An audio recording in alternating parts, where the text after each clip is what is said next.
નવસારીના અટલ બિહારી વાજપેયી ગાર્ડન બહાર પાર્કિંગ અને અવરજવરની સમસ્યાઓનો હવે ઉકેલ આવ્યો છે.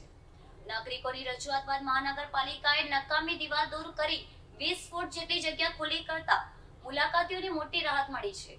જોઈએ આ અહેવાલમાં. નવસારી મહાનગરપાલિકા દ્વારા શહેરના અટલ બિહારી વાજપેયી ગાર્ડન પાસે લાંબા સમયથી નકામી બની રહેલી દિવાલને દૂર કરવાની કાર્યવાહી હાથ ધરવામાં આવી છે. ગાર્ડનની બહાર આશરે 20 ફૂટ જેટલી જગ્યા છોડીને બનવામાં આવેલી આ દિવાલના કારણે મુલાકાતીઓને પાર્કિંગ સહિતની અનેક સમસ્યાઓનો સામનો કરવો પડતો હતો.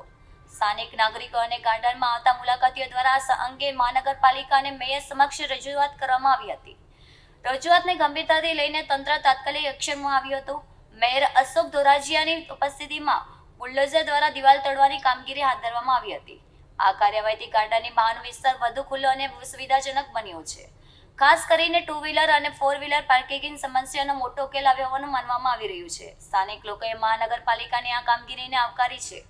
તંત્રનું માનવું છે કે આ નિર્ણયથી ગાર્ડનમાં આવતા લોકોની અવરજવર વધુ સરળ બનશે. સાથે જ જાહેર સુવિધામાં વધારો થવાથી નાગરિકોને સીધો લાભ મળશે. શહેરના વિકાસ અને સુવિધાઓને પ્રાથમિકતા આપતા તંત્ર દ્વારા આવી વધુ કામગીરી હાથ ધરવામાં આવશે તેવી પણ માહિતી આપવામાં આવી છે.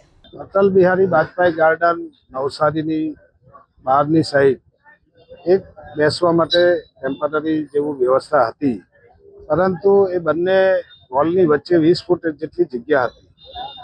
આવનારા લોકોને પાર્કિંગની તકલીફ પડતી હતી. રોડને લાગીને કોઈ પાર્કિંગ નહીં હતું.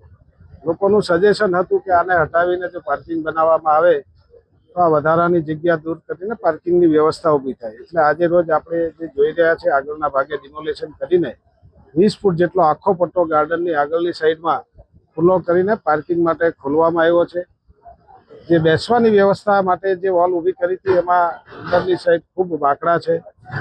ત્યાં જરૂરિયાત લાગશે તો હજુ બાંકડા મૂકીશું, પણ લોકોની સુવિધા માટે અહીંયા પાર્કિંગ પ્લેસ બનાવવામાં આવશે.